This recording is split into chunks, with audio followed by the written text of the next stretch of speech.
Bom dia a todos, obrigada pela presença. Meu nome é Carolina, eu sou responsável pela equipe de Direito Aduaneiro e Comércio Internacional do escritório, junto com o Alexandre, que também vai falar com a gente. A gente vai apresentar um pouquinho as principais infrações que a gente vê no dia a dia das operações de comércio exterior, as principais dificuldades enfrentadas pelos importadores e também exportadores, e um pouco quais são as discussões que a gente tem na jurisprudência sobre o tema, tá?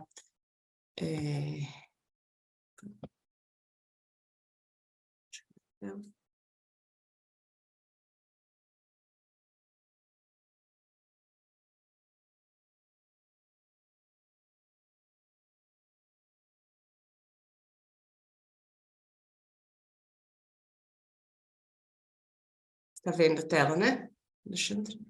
Sim, Carol. Então, vamos lá.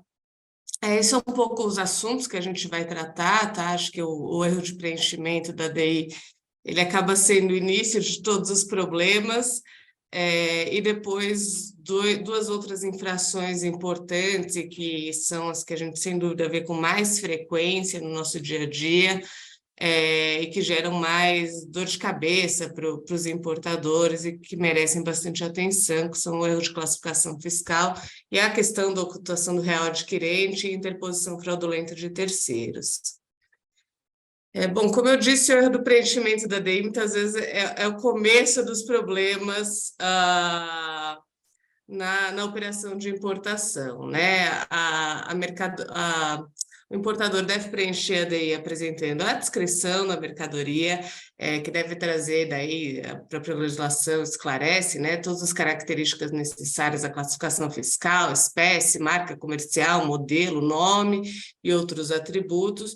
Isso permitiria a fiscalização identificar, de fato, qual que é o produto que está sendo importado, e daí, lógico, se a DI for objeto de conferência física, verificar se há uma conformidade entre o que foi declarado e o que está sendo efetivamente importado, né, se há uma coincidência desses produtos, para daí avaliar questões de classificação fiscal e etc. Então, o primeiro problema surge, por exemplo, quando a descrição da mercadoria é incompleta ou traz aí uma informação imprecisa que leva o fiscal a entender que se daria em outra classificação fiscal, por exemplo, ou traz alguma divergência de informações sobre a origem do produto. Então, o produto veio rotulado como de origem chinesa, aliás, foi declarado como de origem chinesa, e às vezes tem um rótulo lá que vem de, sei lá, Vietnã, então isso já chama a atenção da fiscalização, né, de afinal o que está acontecendo,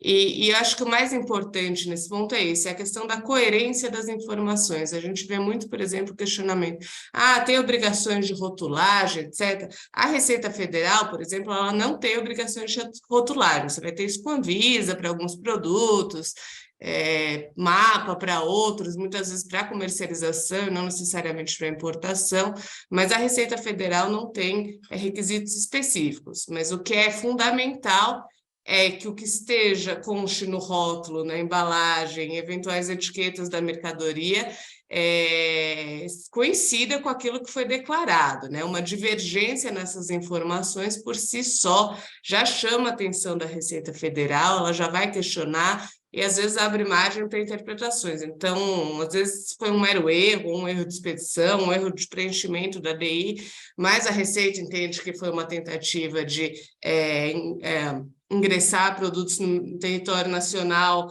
sem a devida declaração, e daí isso já leva para uma pena de perdimento. Às vezes é um bem usado que foi declarado como novo, então era um produto que exigiria licença de importação, por exemplo.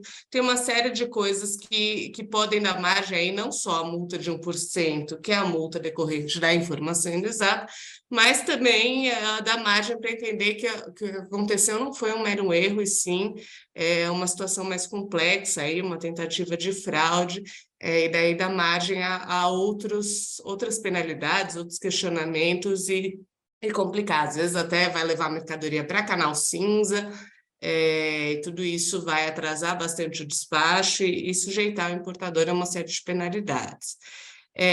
Também é importante colocar que a gente está sendo implementado, né, pouco a pouco, o catálogo de produtos da DUIMP. Para quem não conhece, a Declaração Única de Importação, ela vai ter, o Siscomex vai ter um campo onde o importador deve fazer um catálogo próprio, né, de todos os produtos que ele importa. Ali ele vai colocar todas as características para cada produto. Existem alguns atributos específicos que devem ser apresentados. Justamente o objetivo aqui é padronizar, né, dentro os próprios importadores terem uma padronização daquilo que eles declaram na declaração de importação, então não ficar a cargo de cada despachante aduaneiro ou cada pessoal de importação fazer um preenchimento, e sim você ter um sistema uniformizado. O importante é realmente tomar um cuidado aí no preenchimento desse catálogo de produtos, porque isso vai alimentar todas as declarações de importação da empresa. Então, um erro no catálogo de produto, ele acaba tendo aí um impacto muito grande em todas as operações da empresa. E daí, como eu falei, a primeira multa que decorre do erro de preenchimento da DI é a multa de 1% do valor aduaneiro.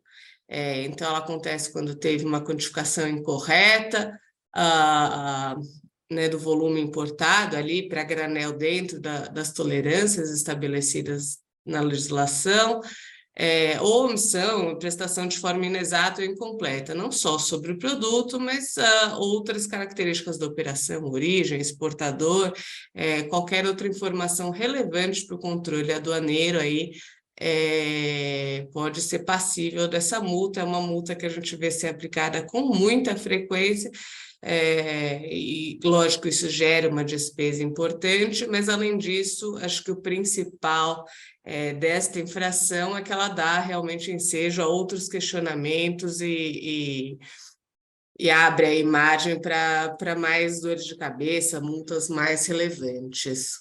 E aqui, Carol, acho que é também interessante destacar que é importante também que essas informações, não só elas constem na declaração de importação, mas também que elas figurem nos campos próprios da DI.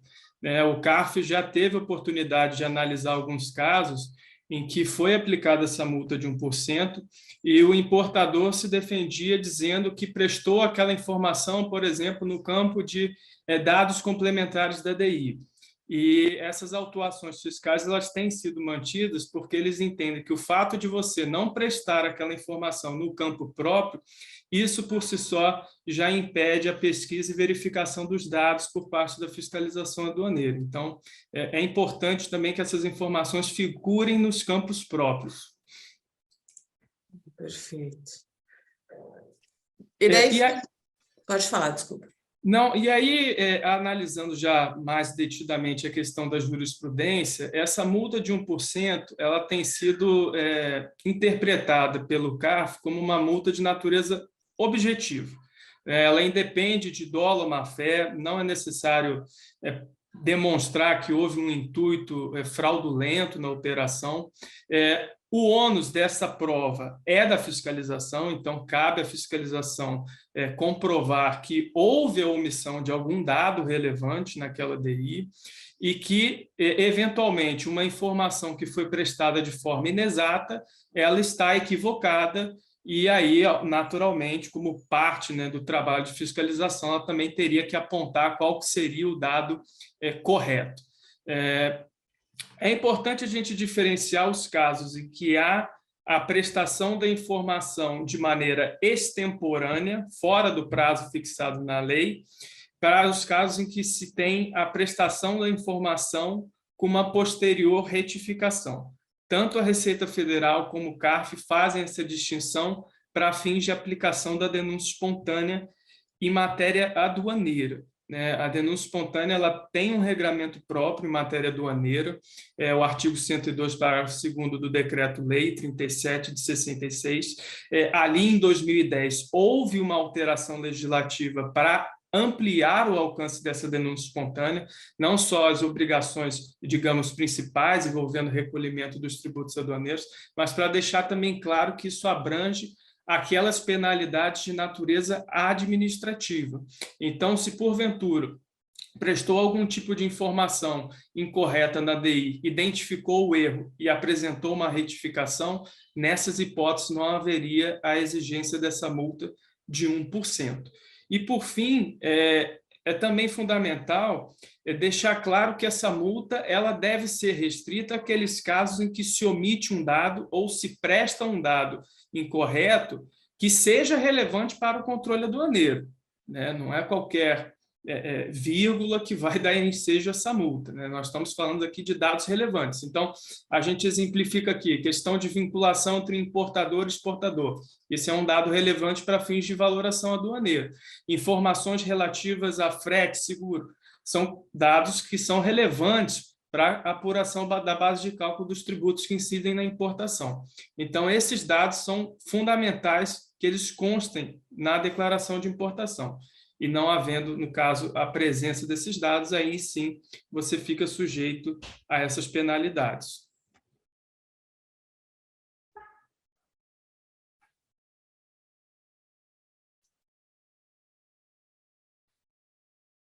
E aí, aqui, dando sequência, também é interessante que o CARF ele tem feito nessa linha de qual seria o dado relevante para o controle aduaneiro, ele tem excluído essa multa de 1% em algumas hipóteses. A primeira delas é nos casos em que há divergência quanto à alíquota de um tributo.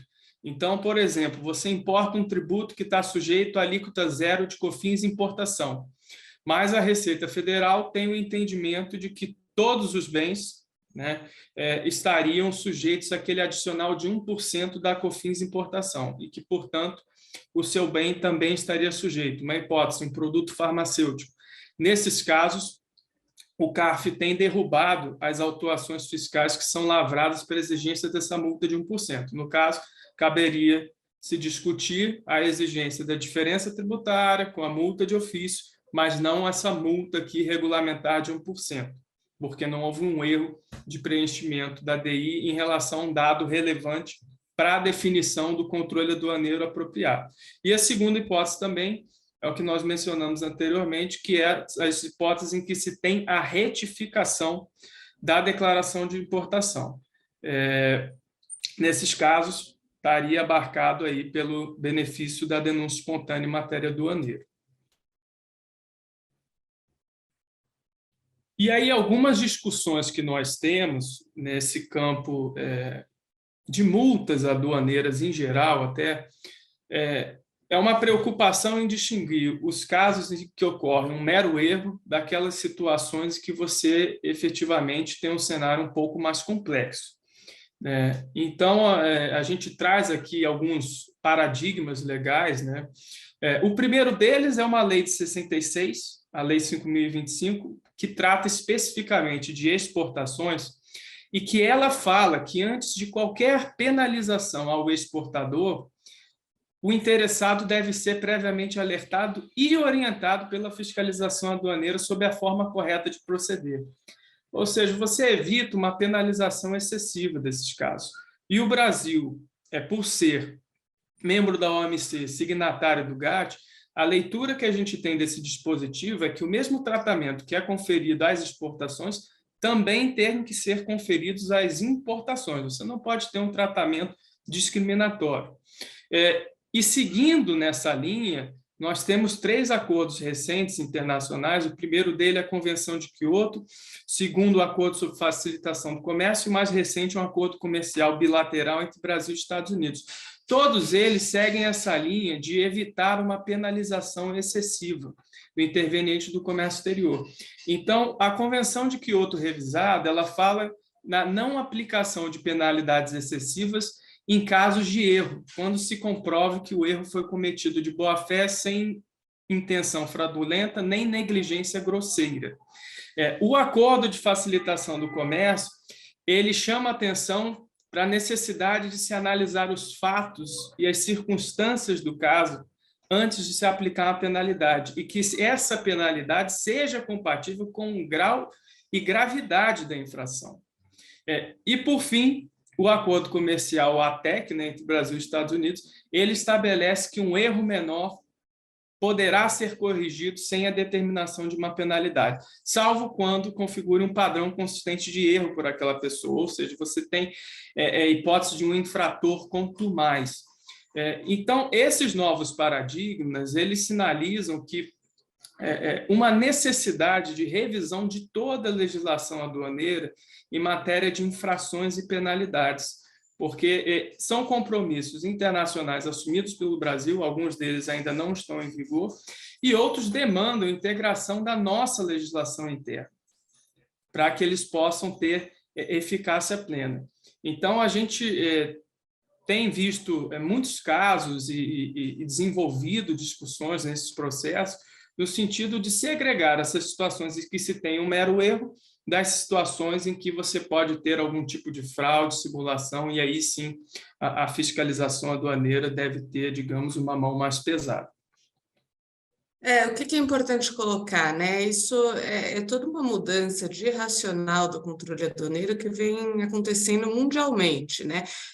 De realmente tirar as burocracias ao comércio internacional, os entraves, né? Os red tapes que a gente fala, e promover medidas que deem maior fluxo para o comércio internacional, menor tempo nas aduanas das mercadorias, um controle que se concentre principalmente em infrações graves, e daí o entendimento de que sim, erros leves acontecem e o trabalho deve ser feito no sentido de se buscar a conformidade, se incentivar a conformidade do importador, e por isso que muitas vezes tem essa questão de, não sei, que existe um padrão consistente, né? Porque daí as medidas de incentivo já não estão funcionando, e, portanto, não aplicar essas penalidades leves.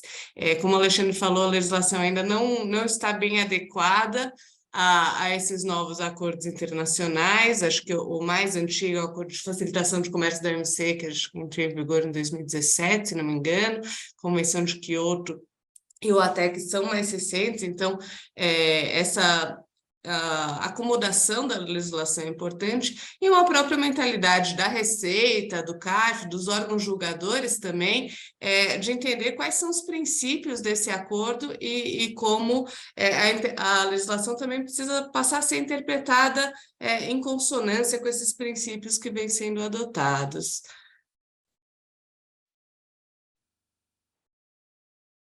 Bom, a gente vai passar agora para a questão de classificação fiscal. Como eu disse, eu acho que é a infração mais frequente no comércio exterior, principalmente decorrente da própria complexidade do sistema de classificação fiscal e que, inevitavelmente, existem zonas cinzentas decorrentes, seja da similaridade de um produto com o outro, ou por questão de inovações tecnológicas, o próprio sistema não consegue acompanhar na mesma frequência as inovações tecnológicas que surgem, com isso surge uma série de erros de classificação fiscal e erros também de interpretação por parte da Receita Federal do que seria a classificação fiscal correta, né? Então, é uma questão que merece muito cuidado.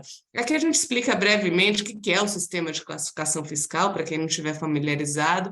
Ele é um sistema aí de 8 dígitos no Brasil e em todo o Mercosul, baseado no sistema harmonizado, que é um sistema de 6 dígitos, e daí ele é dividido em capítulos, posições, subposições, cada uma agregando um conjunto de produtos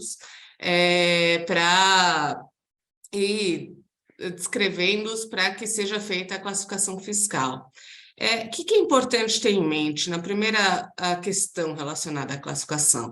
A classificação fiscal ela tem 2 etapas, né? A primeira é uma atividade técnica que envolve entender quais são as características técnicas, as especificações do produto importado. Então, se é uma máquina, o que faz essa máquina, qual é a potência dela, qual é a capacidade dela.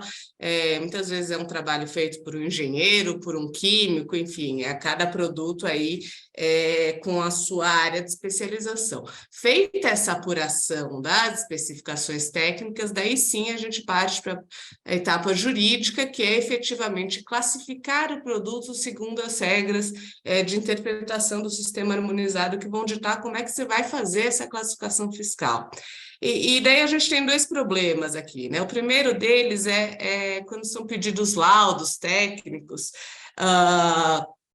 dos importadores, e muitas vezes até um perito que não é tão especialista no assunto, que adota um entendimento equivocado por qualquer motivo, então a gente acaba tendo aí uma autuação de classificação fiscal por conta de um entendimento de uma premissa errada adotada, né? Então o perito que efetua o laudo entendeu que o produto tinha tal característica e, na verdade, o engenheiro da empresa defende que ele tem outra, então a gente tem essa parte de fatos, e tem a segunda parte, que às vezes também acontece, que feita a apuração de todas as características do produto, a discussão que se dá é como vou interpretar as regras, né, de classificação fiscal e como é que vou colocar isso dentro da estrutura do sistema harmonizado e qual para chegar à classificação adequada.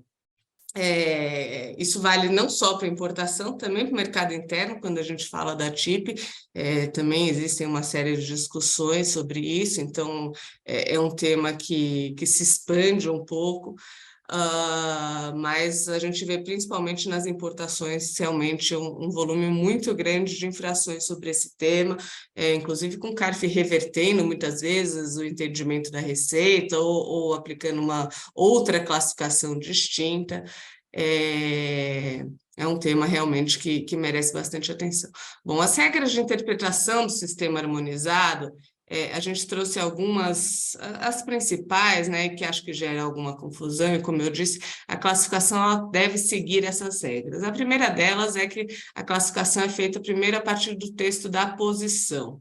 Então, ela não deve ser nem feita a partir do capítulo ou dos títulos de seção, nem começar por baixo, né? Começar 8 dígitos, ali você achou uma palavrinha que coincide com o seu produto, e sem se atentar à posição que ela está, que pode ter alguma coisa que, na verdade, redirecionasse a classificação para um outro código de produto, para uma outra posição.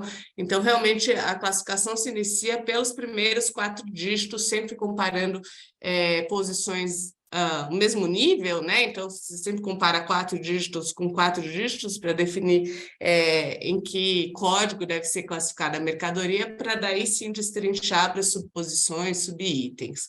Então, a gente vê muito esse primeiro problema, muitas vezes o importador olha já 8 dígitos, uma descrição, acha que é ali e não se atentou para todo o resto.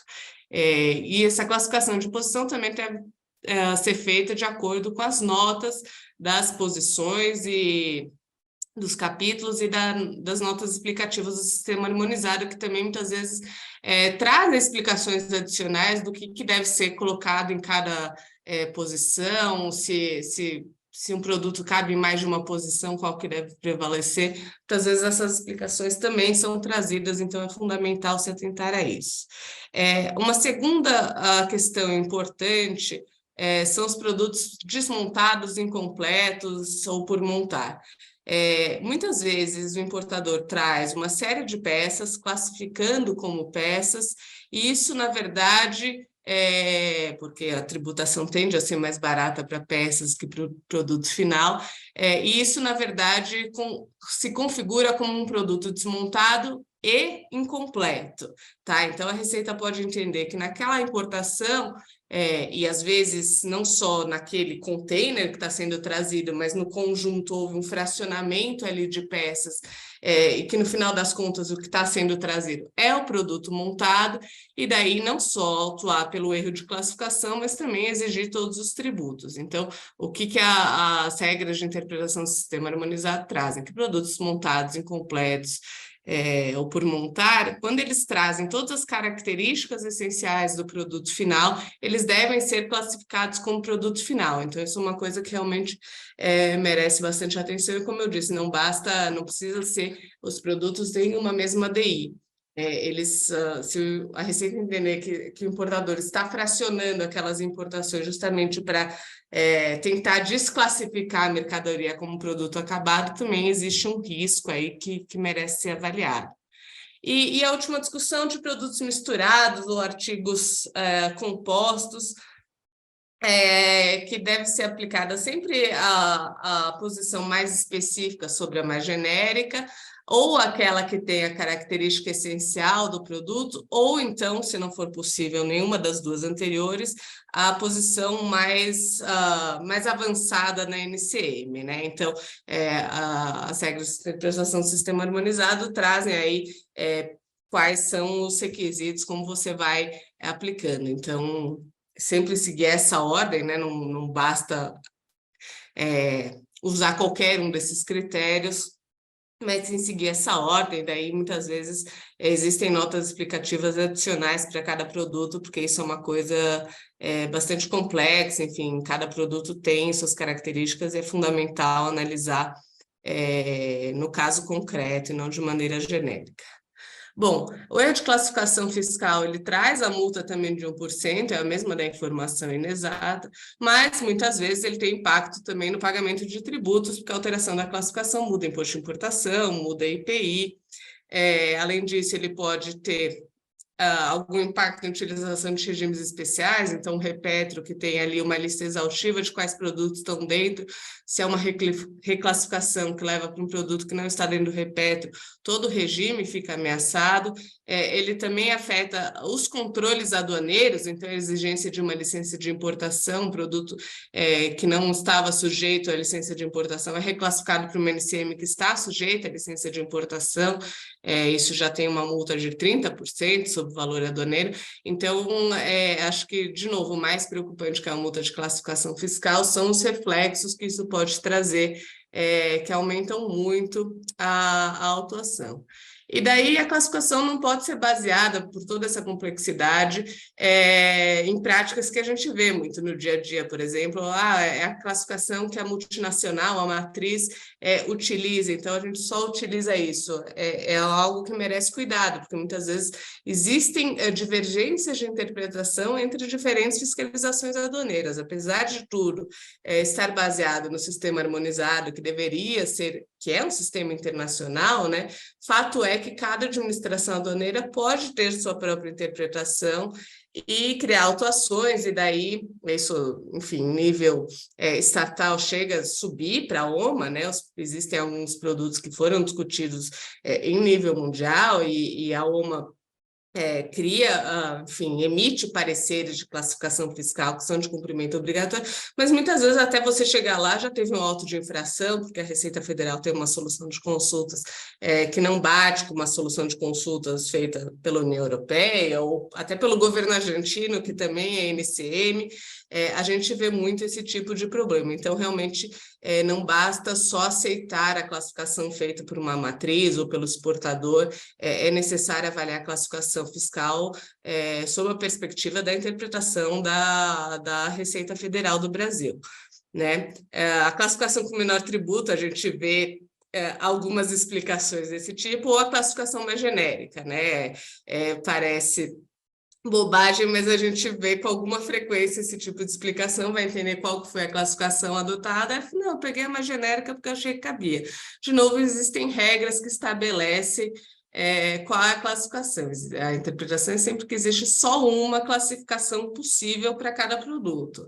Então, as regras vão guiar e dizer como deve ser feita a classificação quando parece que tem mais de uma posição possível para o produto. De novo, o catálogo de produtos, eu acho que ele vai ser uma coisa que vai trazer muito impacto para a classificação fiscal, porque ele permite o cruzamento de dados, então a Receita vai identificar, vai conseguir cruzar com muito maior facilidade produtos que estão sendo importados por diferentes importadores, para ver se existem diferenças ali relevantes que podem afetar a classificação fiscal, ou então produtos que estão sendo classificados em NCMs diferentes, mas possuem os mesmos atributos, então indicando que, na verdade, todos esses produtos têm uma só classificação fiscal. O que a gente antevê é que o catálogo de produtos talvez possa aumentar bastante o controle sobre classificação fiscal, tá? É uma coisa que merece muita atenção. E os próprios atributos trazem alguns critérios de confirmação, né? Então, uma NCM que fala uma barra de ferro até 10 milímetros de espessura. Você vai ter ali um atributo que ela fala se ela tem mais ou menos de 10 milímetros. Se tiver mais, ele já automaticamente o sistema vai identificar que aquilo está fora da classificação fiscal correta. Isso vai gerar também autos de infração, quer dizer, o sistema vai ficar muito mais fácil da Receita identificar esse tipo de problema. Os laudos técnicos, já falei um pouco, né? É o problema da gente ter laudos técnicos feitos durante o desembaraço aduaneiro, ou até em revisão aduaneira, a questão de você ter ali um perito que talvez entenda incorretamente o que é o produto e daí a importância do material que é fornecido de apoio para esse perito, para ele conseguir realmente chegar às especificações técnicas do produto. É importante acompanhar isso bem de perto, e atenção à consulta de classificação fiscal também, como eu disse, pode prejudicar aí a interpretação da Receita, pode trazer interpretações diferentes entre aduanas diferentes. Carol, aqui surgiu umas perguntas aqui no chat. Acho só interessante a gente abrir um parênteses rápido antes de dar sequência. O Sérgio Marques está perguntando aqui, quando entra em funcionamento o catálogo de produtos e quem vai validar esse catálogo de modo a unificar a mesma NCM para vários importadores do mesmo produto? Ou, se no caso, cada importador vai ter o seu próprio catálogo? Tá, vamos lá. Ainda não existe uma data, tá? A Receita está publicando os atributos já no módulo de testes do Siscomex. Isso está bem atrasado, o cronograma já era para ter entrado, então, enfim, mas a expectativa é que realmente não demore muito, tá andando esse catálogo, tá? Mas ainda não tem nenhuma legislação determinando quando de fato isso vai ser implementado, mas no módulo de testes, agora não me lembro se saíram todos os atributos ou até o capítulo 70, alguma coisa assim. A Receita não vai validar o catálogo de produtos, cada importador vai ter o seu próprio catálogo, que deve ser preenchido ali com toda atenção sobre a classificação fiscal, que deve ser concedida a cada mercadoria, efetuando todas as atualizações necessárias. Isso vai alimentar do INPE de cada importador, quer dizer, cada importador tem o seu próprio catálogo, ele vai preencher todos os produtos que ele importa, e isso vai servir de alimentação para a declaração única de importação. O que a Receita vai fazer é que, como esse catálogo está muito sistematizado nos atributos, fica mais fácil o cruzamento de dados que a Receita tem. Então, ela não vai validar o catálogo, mas ela pode, a partir dos dados que estão ali alimentados, cruzar com dados de outros importadores e em revisão aduaneira, por exemplo, até no próprio despacho aduaneiro, identificar que ali existe algum red flag e realmente pedir maiores esclarecimentos para confirmar a classificação fiscal, tá? Mas ela não tem uma validação prévia da Receita. A classificação fiscal é a responsabilidade dos importadores.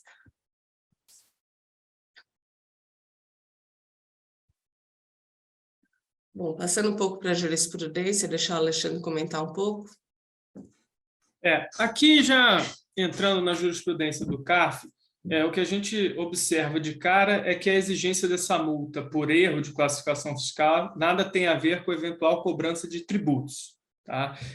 Muitas vezes isso pode gerar também a cobrança de alguma diferença tributária, como a Carol mencionou, imposto de importação, IPI, mas a cobrança dessa multa de 1%, ela ocorre inclusive nos casos em que a carga tributária seja a mesma.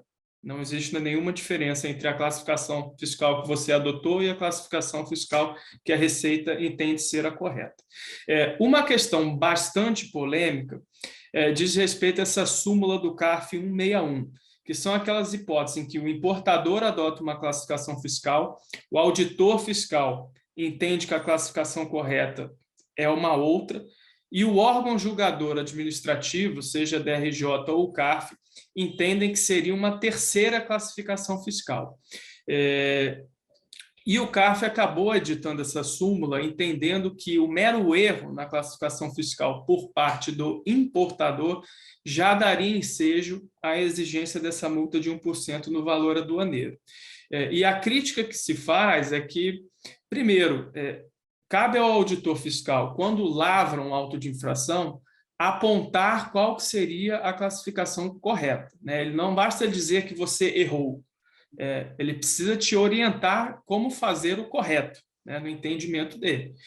E se a classificação fiscal que ele está propondo também está incorreta, né, o nosso entendimento é de que houve um erro na própria motivação daquele ato administrativo de lançamento e que, portanto, ele deveria ser cancelado, sem prejuízo, eventualmente, de a Receita Federal, dentro do prazo decadencial, lançar um novo auto de infração, se entendeu correto. Mas, no caso concreto, não haveria possibilidade do órgão julgador salvar aquele lançamento. Mas isso no CARF, infelizmente, não tem tido acolhida. No judiciário, a discussão já é um pouco melhor, né? Enfim, já existe um entendimento de que não é papel do julgador adentrar nos aspectos de fundamentação do auto de infração, mas, enfim, essa é uma discussão que hoje se tem e que essa súmula é bastante criticada e que há, enfim, a intenção até de se propor uma revisão dela, que são a sua revogação. Outro ponto também relevante é que a classificação fiscal ela deve ser feita com base nas regras para a interpretação do sistema harmonizado. O CARF só admite que você recorra a normas extrínsecas à NCM se o próprio sistema harmonizado fizer remissão a essas normas ou na hipótese dele ser silente, dele não ter nenhuma disposição àquele respeito. Então, se eventualmente uma portaria, um decreto, um regulamento traz alguma definição de um produto, aquilo dali, a priori, não serviria de subsídio para você efetuar a classificação fiscal do produto. Primeiro, você recorre às regras de interpretação do sistema harmonizado e, salvo se houver remissão expressa ou se o sistema harmonizado for silente, aí sim você poderia recorrer a essas normas fora do âmbito do sistema harmonizado. E aí a gente acaba entrando na discussão em torno do papel dos órgãos técnicos e das agências reguladoras, né? Qual que é o papel desses órgãos? É adentrar na classificação fiscal do produto? A nosso ver, não. O papel deles é auxiliar no entendimento do que é o produto, trazendo expertise técnica e científica. A gente sabe que, enfim, essa é uma discussão também muito polêmica, já houve julgado no STJ, né, aquele julgado célebre da primeira turma do STJ envolvendo o sabão antiacne. A Anvisa entendia que se tratava de um cosmético, a Receita Federal entendia que se tratava de um medicamento, e no final prevaleceu a leitura da Anvisa, no caso concreto, e, portanto, a classificação fiscal que estava sendo defendida pelo contribuinte foi a que prevaleceu. Mas existe essa discussão de qual seria o papel desse órgão técnico. E os laudos técnicos, a grande maioria deles, se restringe a definir as propriedades, as características técnicas e essenciais do produto. Eles nunca podem adentrar na classificação fiscal e, se o fizerem, a tendência é que o CARF ou algum outro órgão julgador, eles não levem isso em consideração. Eles pegam aquilo de subsídio e, a partir disso, efetuam atividade jurídica de recorrer às regras de interpretação do sistema harmonizado para classificar o produto. Pode passar, Carol, por favor.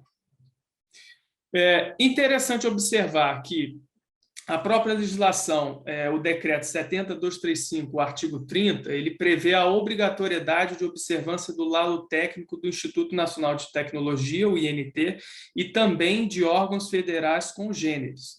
Então, é uma prova muito positiva de se produzir num processo administrativo em que se discute classificação fiscal, trazer um laudo técnico do INT, né? Além de ser um instituto renomado, né? Uma unidade de pesquisa vinculada ao Ministério da Ciência e Tecnologia, é um órgão extremamente qualificado e que emite laudos técnicos sobre diversos produtos e que podem ser utilizados para fins de instrução de defesas administrativas.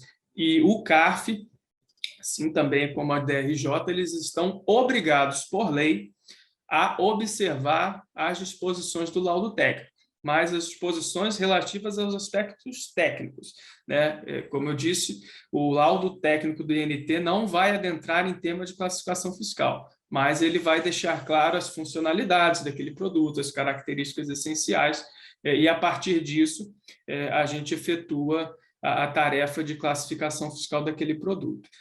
Interessante também situações em que a gente trata de ex-tarifário e de algum outro regime aduaneiro especial, aqui a gente destaca o drawback, que o erro de classificação fiscal não impede a utilização nem do ex-tarifário, nem significa a perda do regime de drawback.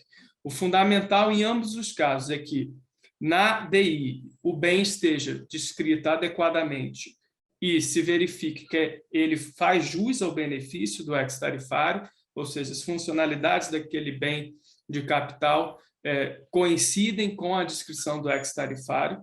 Tá? Isso ocorre muitas vezes porque hoje a SDIC ela não é obrigada a consultar a Receita Federal durante o pleito de concessão do ex-tarifário, ela só o faz se ela verificar algum indício de erro na classificação fiscal, então muitas vezes o pleito é formulado, é aprovado, é publicada a resolução da GSEX e o importador ele se baseia naquela classificação fiscal que ele havia proposto, né, e faz o destaque do ex, mas acontece algumas vezes de, no curso do despacho aduaneiro, a Receita Federal entender que aquela classificação estava incorreta. Isso não impede a utilização do ex-tarifário, a importação vai ser feita com redução de alíquota do imposto de importação, porém, é exigível a multa de 1% do valor aduaneiro, porque houve um erro de classificação fiscal. A mesma coisa para o drawback, né? Se o produto estiver adequadamente descrito no ato concessório e na DI, for possível, né, verificar a correspondência dele, então você pode continuar usufruindo do regime, mas também haveria aqui exigência dessa multa de 1%. E uma discussão que nós temos são aqueles casos em que o importador efetua diversas operações adotando uma determinada classificação fiscal, aquela DI ela é parametrizada para canal amarelo ou canal vermelho, ocorre o desembaraço aduaneiro, muitas vezes ou com formulação de exigência no Siscomex, você tem que reclassificar e, a partir dali, você passa a adotar aquela classificação fiscal que a Receita te orientou, ou, muitas vezes, o auditor fiscal que está ali responsável pelo despacho aduaneiro, ele valida aquela classificação fiscal que você estava utilizando. E lá na frente, seja numa nova operação, ou seja, em procedimento de revisão aduaneiro, acontece um questionamento em torno dessa classificação fiscal, né? E aí a discussão que se tem é se nesses casos haveria uma alteração de critério jurídico ou não. Isso é um tema que tem sido muito debatido no CARF. Há julgados da Câmara Baixa entendendo que os desembaraços de DI que se ocorrem por canais diferentes do verde, né, em que há desembaraço automático, mas nos casos de canal amarelo ou vermelho, em que você tem um exame documental e, às vezes, até mesmo uma verificação física das mercadorias, o ato do desembaraço ele é um ato administrativo próprio e ele não pode ser alterado com efeitos retroativos, né? Então, se no futuro houver um questionamento em torno daquela classificação fiscal, haveria, então, uma mudança de critério jurídico e aquele novo critério só passaria a valer dali para frente, mas preservando a confiança que foi gerada, né, em relação às operações passadas. Então, só para esclarecer duas perguntas que surgiram aqui, o primeiro é o momento do auto de infração, né? Ele pode acontecer tanto no momento da nacionalização da mercadoria, então, nesse caso, a fiscalização vai apresentar uma exigência no Siscomex, por exemplo, exigindo que seja reclassificada, e se o importador discordar, ele apresenta uma manifestação de inconformidade para que seja lavrado o auto de infração, e com isso a gente consegue dar início ao contencioso administrativo. Se ele concordar com a avaliação da Receita, ele faz a retificação da DI, paga as diferenças e multa, e daí já segue com o desembaraço. A mercadoria, nesse momento, fica retida, sim, até a lavratura do auto de infração, a apresentação da impugnação e a prestação de uma garantia que é exigida pela Receita Federal. Isso é um problema bem grande, na verdade, que a gente tem quando a mercadoria é parada no momento da nacionalização, né, que acaba trazendo muito desembaraço aduaneiro. E a gente sabe, traz custos muito grandes para o importador, não só pela falta de disponibilidade da mercadoria, mas muitas vezes armazenagem, demurras e tudo mais. O que a gente faz muito é tentar agilizar esse processo para, pelo menos, conseguir a liberação da mercadoria, enfim, a conclusão de todo o despacho aduaneiro num tempo mais curto. Ou então, em sede de revisão aduaneira, que são nos 5 anos posteriores ao registro da DI, a Receita pode, a qualquer momento, revisitar aquilo, daí dentro da discussão que a Alexandre acabou de colocar sobre o que seria uma mudança ou não de critério jurídico, né? Mas, a princípio, ela pode revisitar e entender que ali houve um erro de classificação fiscal ou qualquer outra autuação. E daí a segunda pergunta sobre o conflito de informações na classificação fiscal, né?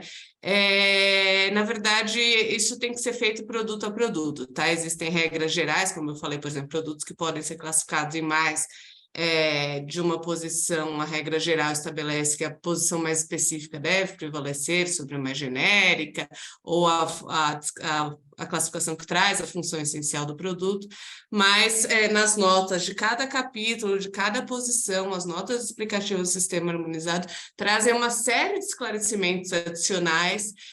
Isso precisa ser olhado produto a produto, então cada produto tem suas próprias regras que podem direcionar como fazer em caso de conflito aí, entre duas possíveis classificações. Então, é realmente um tema que precisa ser analisado no caso concreto, de maneira muito geral, pode levar o importador a erro, sim. Bom, e passando para a última infração que a gente vai tratar aqui, e é a mais grave de todas, com a penalidade mais pesada também, é a ocultação do real adquirente, né? Então, o que a legislação estabelece? Que a ocultação do sujeito passivo, real vendedor, comprador, pela operação mediante fraude ou simulação, inclusive por interposição de fraudulenta de terceiros, enseja a pena de perdimento da mercadoria, ou seja, essa mercadoria, por exemplo, se essa infração for apurada já no despacho aduaneiro, a mercadoria vai ser apreendida e pode ser destruída ou levada a leilão, dependendo do caso, caso o importador não consiga reverter esse entendimento da Receita. Caso a mercadoria já tenha sido revendida, por exemplo, ou consumida, utilizada, essa penalidade de perdimento é convertida em uma multa de 100% do valor aduaneiro da mercadoria.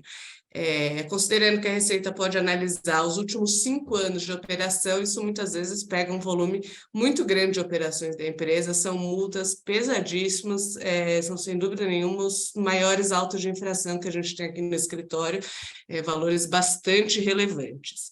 E também é importante colocar que aqui a gente tem a solidariedade entre o importador e o adquirente. Então, por exemplo, se uma empresa importou destinada a um terceiro, na verdade, né, com o objetivo de ocultar, no entender da Receita Federal, quem seria o real adquirente da mercadoria, tanto o importador quanto esse adquirente final vão responder solidariamente por essa multa. Além disso, ela tem implicações penais, tá? Enfim, ressalvado que é preciso terminar o contencioso administrativo antes de ser aplicada uma pena no âmbito criminal e também as implicações penais se encerram se houver o pagamento aí das multas em discussão, mas é sempre um problema que gera preocupação das empresas, porque isso muitas vezes significa que vai ter aí algum diretor da empresa, pode sofrer uma representação, etc. Então, realmente é um tema de muita preocupação. E quando que acontece essa ocultação do real adquirente, tá? Aí é importante voltar um pouquinho para trás e entender o que é uma importação indireta, principalmente uma importação por encomenda, para entender os casos mais frequentes onde a Receita entende que existe a ocultação de real adquirente. E é importante colocar que isso é uma particularidade da legislação aduaneira brasileira, tá? Então, muitas operações que talvez uma multinacional faça mundo afora, sem problema nenhum, ela pode ser um problema no Brasil, então é um tema que às vezes a gente tem até dificuldade de explicar para estrangeiro, por que essa é uma penalidade tão grave, mas bem ou mal ela está na legislação, a Receita entende que ela precisa ter um controle aduaneiro aí sobre quem está importando a mercadoria, quem está adquirindo a mercadoria. Então, a importação por encomenda surge quando alguém importa para uma pessoa, para revenda para uma pessoa pré-determinada, né? Então, uma trading, por exemplo, é o caso clássico, ela é contratada para trazer a mercadoria e revender para uma empresa específica. É uma operação que é permitida pela legislação aduaneira, mas a Receita Federal exige que o encomendante seja reportado na DI, ele tem que ter radar, né? Ele tem que ter habilitação no Siscomex e seja apresentado um contrato por importação por encomenda. Tem alguns outros requisitos que a gente não vai entrar, mas principalmente esses. Quando isso não é feito e a importação é registrada como uma importação por conta própria, ainda que ela seja para uma pessoa pré-determinada, surge a ocultação do real adquirente, porque você não está indicando para a Receita Federal quem vai adquirir essa mercadoria, para quem ela está pré-determinada, tá? É uma situação diferente de uma importação de produtos que são destinados à revenda, mas não existe um encomendante pré-determinado, que é o caso de distribuição. Então, você tem uma empresa grande que importa determinado produto, um eletroeletrônico, por exemplo, e vai comercializar isso no mercado para diversos clientes, enfim, ela importou por conta própria, vai integrar isso nos seus estoques e à medida que surgirem demandas, ela vai vendendo para clientes distintos. Como vocês podem imaginar, existe uma zona cinzenta aí, então existem casos que é muito claro uma distribuição, existem casos que está muito claro que é uma importação por encomenda, mas às vezes a gente tem aí grandes discussões, distribui para 1 ou 2 compradores, então aqui eu já tenho uma importação por encomenda, sim ou não, nessas operações começa a aumentar o risco, e de novo é importante as empresas analisarem com cuidado qual que é a operação, quais são os riscos que ela tem, quais são possíveis medidas de mitigação que podem ser adotadas para diminuir aí o risco de uma eventual atuação da Receita. E como é que acontece, né? Quais são os elementos que a Receita utiliza para descaracterizar uma importação por conta própria? E isso não existe uma regra, né? Não existe aquilo que é ou não é, caracteriza ou não existe um elemento definitivo, é uma discussão que é sempre muito baseada no caso concreto e no conjunto probatório que existe, que vai levar a Receita a identificar que houve aí, na verdade, não uma importação por conta própria, mas uma ocultação do adquirente da mercadoria. Então, por exemplo, quando as remessas são feitas diretas para o adquirente final, ela chega no porto, a papelada passa por uma empresa, mas a mercadoria já segue direto para o adquirente final. Convergência entre datas e volumes importados e revendidos, quer dizer, é sempre o mesmo lote que é importado, ele é revendido direto para determinada pessoa, não existe aí, de novo, entrar no estoque, uma diluição para vários compradores diferentes da mercadoria. Produtos exclusivos, então, produto que é importado com uma marca que é do adquirente final da mercadoria, na verdade, não é do importador. Também é algo que chama muita atenção. O próprio adquirente final participar na negociação com o exportador, ou, por exemplo, ser do mesmo grupo econômico do exportador, são situações também que já levam a Receita a identificar. Outro ponto de alerta e que muitas vezes leva as empresas a fazer esse tipo de operação, quer dizer, registrar por conta própria e não como encomenda, é quando o adquirente final não tem radar. Isso é um ponto que chama a atenção da Receita Federal. Ela vai utilizar isso como argumento, falando, olha, foi justamente, essa foi a função, né? Essa foi a fraude cometida, foi se aproveitar do fato, foi buscar contornar o fato que aquele importador, por qualquer motivo, aquela empresa, na verdade, por qualquer motivo, não poderia importar, então ela contratou um terceiro para fraudulentamente atuar como importador na operação, quando, na verdade, era ela que estava interessada na operação. E ausência de substância econômica na operação, quer dizer, não tem qualquer motivo, não tem qualquer benefício econômico, você ter aí esse terceiro atuando como importador. Então, são alguns elementos aí que chamam a atenção da Receita, que são utilizados para fundamentar aí um auto de infração sobre ocultação do real adquirente. Um ponto importante aqui é que a própria ocultação ela já é considerada como um dano ao erário e punida como pena de perdimento. Quer dizer, não precisa existir um proveito tributário na operação para se justificar aí a ocorrência dessa infração de perdimento. E daí, segundo ponto, como a gente viu lá em cima, né, a legislação fala mediante fraude ou simulação, mas isso é uma discussão que a jurisprudência, infelizmente, é muito oscilante, ela nem sempre entende que é necessário comprovar esse dolo.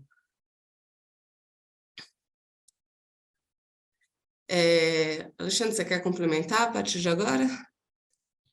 Sim, Carol. Aqui o interessante é que muitas vezes o CARF eles fala que a responsabilidade por infrações aduaneiras é objetiva, né? E ele cita comumente o artigo 94, parágrafo 2º do Decreto-Lei 37, de 66. Mas o interessante é que a parte inicial desse dispositivo ele fala salvo disposição em contrário. E esse artigo 23, inciso 5, do Decreto-Lei 1455, ao prever essa infração de ocultação do real adquirente, ele fala mediante fraude ou simulação. Então, o nosso entendimento é que esse elemento subjetivo ele é trazido para dentro da própria materialidade da infração. Então, você oculta com o propósito de praticar ilícitos, né? Pode ser lavagem de dinheiro, simular uma operação, ter quebra de cadeia de PI, usufruir de algum regime especial, enfim. Os benefícios pretendidos são muitos, mas é necessário que exista esse intuito, né? Esse dolo efetivo para a prática dessa infração, embora o CARF realmente tenha uma jurisprudência um pouco oscilante sobre o tema. E aí a gente tem dois tipos de interposição fraudulenta na legislação. A interposição fraudulenta comprovada, em que o ônus da prova é do fisco, o fisco tem que formar um conjunto de provas ali que demonstra a ocorrência dessa fraude ou simulação com o intuito de interpor uma determinada pessoa entre o real adquirente, o vendedor e as autoridades aduaneiras, para que a primeira fique oculta perante a fiscalização. Essa é uma prova um pouco mais complexa de ser produzida, né? Muitas vezes a Receita Federal ela reúne alguns elementos indiciários, mas não consegue demonstrar efetivamente essa ocultação perante a fiscalização. E existe a interposição fraudulenta presumida, né? Que aí ela está relacionada mais à falta de capacidade financeira daquele importador. Você não consegue comprovar a origem, disponibilidade, transferência daqueles recursos que foram utilizados na operação. E aí, nesse caso, por haver uma presunção legal, o ônus da prova passa a ser do sujeito passivo. Então, é você que tem que demonstrar a sua plena capacidade financeira de realizar aquela operação. Essa interposição fraudulenta presumida não tem aplicabilidade para os casos em que a importação se dá por conta e ordem ou por encomenda, formalmente falando. Você registra a ADI como uma importação por conta e ordem ou por encomenda, porque nesses casos a origem dos recursos ela já fica demonstrada, né? Ele vai vir ou do ordenante ou do encomendante.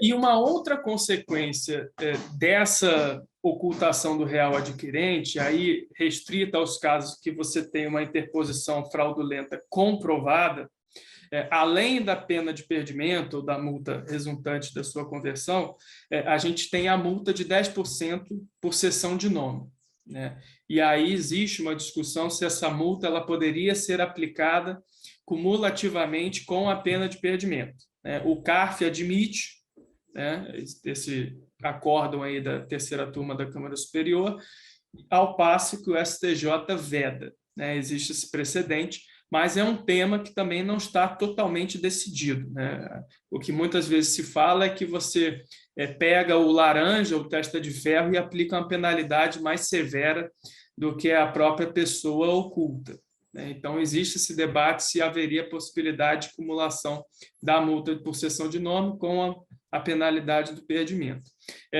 E, como eu disse, no caso de interposição fraudulenta presumida, não vai haver aplicabilidade dessa multa de 10% por cessão de nome. Nesses casos, a pena é inaptidão do CNPJ. E aí nós trazemos alguns pressupostos para a caracterização dessa infração, né, que, a nosso ver, muitas vezes acabam sendo negligenciados na hora de lavrar o auto de infração. O primeiro deles é o conluio entre as partes. Você tem uma conivência entre as partes envolvidas e uma omissão consciente dos fatos que você vai declarar. Você também vai ter um negócio aparente ou simulado. Aquele negócio formal que você declara, ele é uma declaração de vontade enganosa. Você pretende produzir efeitos jurídicos diversos daqueles que você efetivamente indicou. Você tem um negócio oculto ou dissimulado que você quer esconder das autoridades aduaneiras, e o objetivo é, com isso, enganar o fisco ou afastar alguma aplicação de um dispositivo legal, né? Burlar alguma norma proibitiva e, com isso, auferir algum tipo de vantagem ou benefício. É importante destacar que não é necessário que você tenha o dano efetivo. Basta que você tenha a intenção de causá-lo e se utilize de meios idôneos para tanto. E o que o CARF costuma analisar em termos de prova nesses casos? Contratos comerciais e de campo, ordens de compra, elementos que apontem que a negociação foi efetuada pelo sujeito oculto, registros contábeis do importador e do sujeito oculto, não comprovação da origem dos recursos empregados, ausência de capacidade financeira do importador, e o fluxo financeiro da operação, né? Como foi efetuado o pagamento daquela importação. Isso tudo eles vão olhar assim com uma lupa para, eventualmente, aferir se houve ou não uma interposição fraudulenta.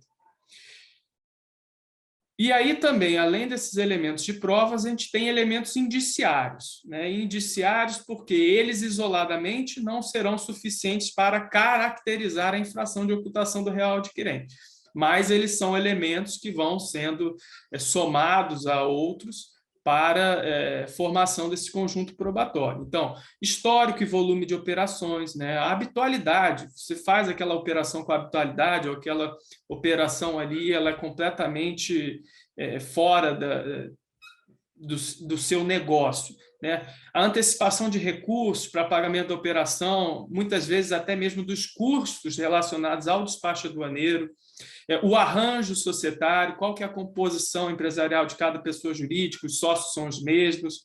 Há, por exemplo, exclusividade nas vendas. Existe algum tipo de relação comercial com outros fornecedores, você sempre compra do mesmo fornecedor. Aquela mercadoria que está sendo importada, ela é personalizada, ela é muito específica para uso de uma determinada empresa. Isso tudo são pontos que o CARF presta atenção na hora de julgar um caso como esse. Correlação entre datas, valores das aquisições de mercadorias, pagamento, valores adiantados. Os documentos ou logística do transporte, muitas vezes aquela mercadoria já é retirada pelo próprio adquirente que está oculto. Casos em que você tem compartilhamento de infraestrutura, instalações, pessoas, bens, despesas entre a pessoa interposta e a pessoa oculta. Existência de vínculo entre o exportador e fornecedor estrangeiro e o adquirente da mercadoria. Custo unitário da nota fiscal de saída do produto importado, muitas vezes é quase idêntico ou até inferior ao preço unitário que está consignado na nota fiscal de entrada do produto. Pode passar, Carol, por favor. A margem de lucro, muitas vezes ela é praticamente inexistente ou mínima. Para que você efetua uma operação de comércio exterior para ter uma margem tão baixa?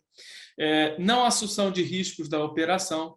E aí aqui, quando a gente fala dos riscos da operação, não é que o importador ele precise correr riscos excessivos ou que ele não possa tomar precauções para garantir uma demanda para aquele produto que ele está trazendo de fora. Mas é que muitas vezes você já tem um contrato, ainda que verbal, uma troca de e-mails, já teve o pagamento daquela importação, que você vai realizar antes mesmo de você desenvolver a negociação com o exportador. Então, nesses casos, se isso ocorrer, aquela operação ela deve ser registrada como por conta e ordem ou por encomenda, depender do caso concreto.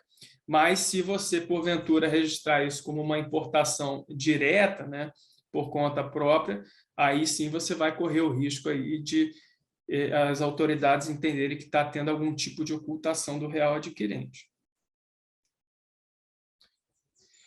E, por fim, a gente tem uma discussão que ano passado, ela, de certa forma, teve um encaminhamento bastante positivo, que é os casos do encomendante e do encomendante, né, que é o que se chama de interposição fraudulenta de segundo nível, né? Muitas vezes a pessoa jurídica aqui no país tem um contrato de fornecimento com uma outra pessoa jurídica. Esse contrato, por vezes, sequer prevê que o bem deve advir do exterior, né? Só prevê o fornecimento daquele produto, lá um determinado volume. E essa pessoa jurídica fornecedora contrata, né, uma outra pessoa para efetuar uma importação por encomenda. E aí, em muitos desses casos, a Receita Federal caracterizou como uma importação fraudulenta, interposição fraudulenta de terceiros. E aí veio essa solução de consulta, 158 de 2021. Antes dela já tinha havido um caso julgado no CARF também com desfecho favorável, entendendo que naquele caso ali não havia necessidade de reportar o encomendante do encomendante na declaração de importação, até porque nem haveria campo próprio para isso. Mas aquela operação ela deve estar provida de uma substância econômica, né? Deve haver uma lógica por trás daquilo dali. E o caso do CARF, que teve esse desfecho favorável, ele o teve muito com base no fato de que esse contrato de fornecimento não previa que o produto teria que ser trazido do exterior. Então, ele poderia ser fornecido através do mercado interno ou aquele fornecedor poderia buscar aquele produto do exterior. Então, a partir disso, eles entenderam que não havia que se falar em ocultação do real adquirente. Mas é sempre importante que o modelo do negócio, aquela estrutura, ela seja dotada de substância econômica. Se eventualmente tiver um contrato que fale que o produto será oriundo do exterior, nesses casos, há o risco deles caracterizarem essa operação como uma interposição fraudulenta.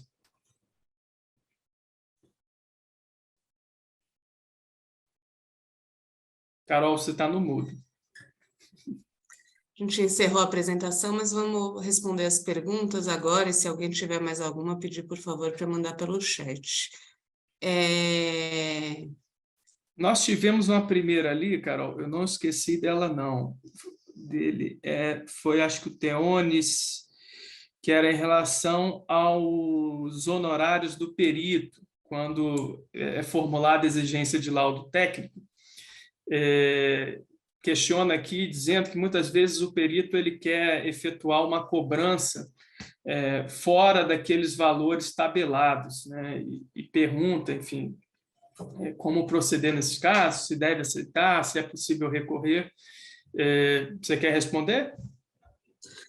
Esse é uma discussão difícil, como você bem disse. Existe uma previsão legal de qual que é a tabela que pode ser cobrada dos peritos, e muitos, enfim, esquecem dessa tabela e cobram valores muito maiores. A gente tem algumas situações, sim, que a gente enfrentou, que é possível questionar o perito.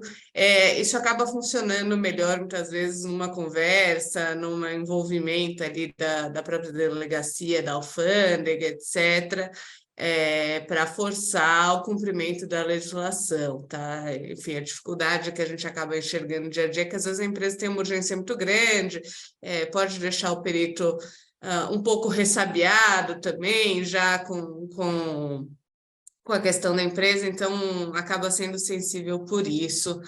Mas em tese, sim, a legislação existe, ela deveria ser respeitada, e é possível questionar cobranças fora da tabela.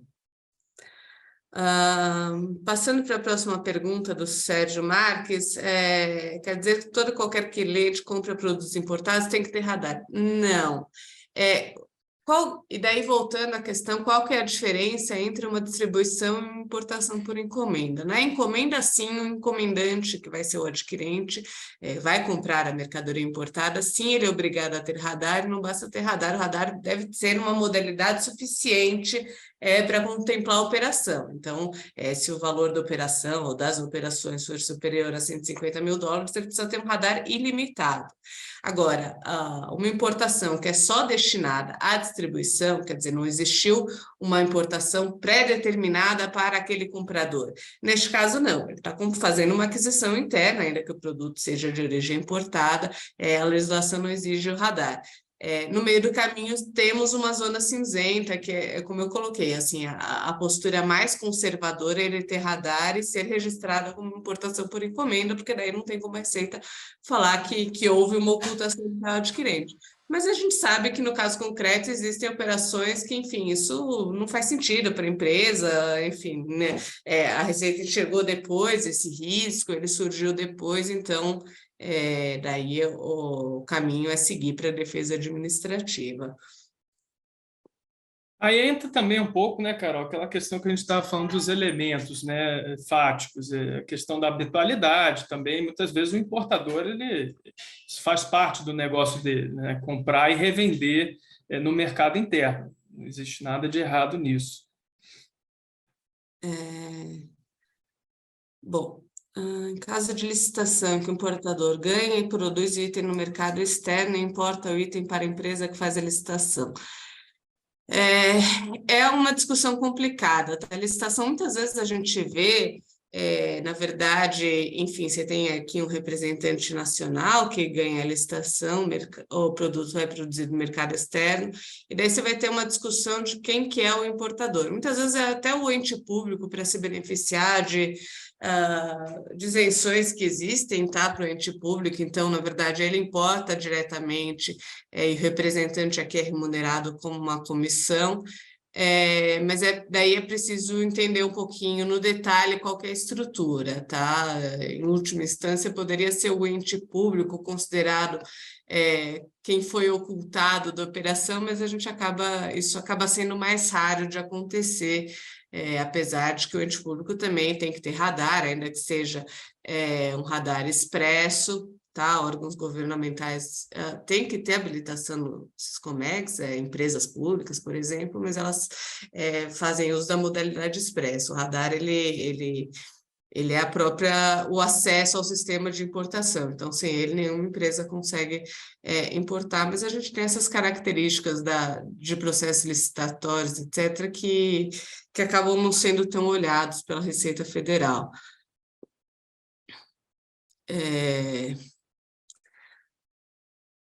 Bom, e a legislação que obriga as empresas a ter radar é justamente essa, né? A habilitação do radar é a própria acesso ao sistema de comércio exterior e o próprio sistema, enfim, a legislação é a Instrução Normativa 1984, que regulamenta o tema, ela traz uma disposição específica sobre importação por encomenda e importação por conta e ordem. Isso recentemente foi refletido também na legislação que trata de importação por encomenda. Então, para justamente demonstrar, tá nas duas pernas, mostrando que o encomendante deve sim ter radar, tá? E essa vinculação do radar é necessária. Alexandre, você quer fazer alguma complementação? Não, tem uma última aqui, Carol, que é do Márcio. Qual a legislação define a forma de rateio para o cálculo dos impostos constantes na DI? Eu não sei se eu entendi exatamente a pergunta. O rateio dos tributos, ele, na verdade, o cálculo dos tributos da importação é feito para cada produto, né? De cada adição, você deve reportar o valor individualizado daqueles produtos e vai ter ali o rateio de frete seguro. A legislação de valoração aduaneira, se não me engano, ela traz alguns dispositivos quando não é possível segregar produto a produto, porque você tem alguma espécie de contrato global, como é que é feita aí o cálculo individualizado dos tributos. Bom, acho que encerrada Acho que é isso. Agradecemos a participação de todos e também estamos à disposição para quaisquer dúvidas, se vocês quiserem mandar por e-mail no futuro, estamos à inteira disposição. Fique à vontade para mandar dúvidas, sugestões, pode ser para o meu e-mail da Carol, também a gente terá o maior prazer em respondê-los. Muito obrigado pela audiência, um ótimo dia a todos.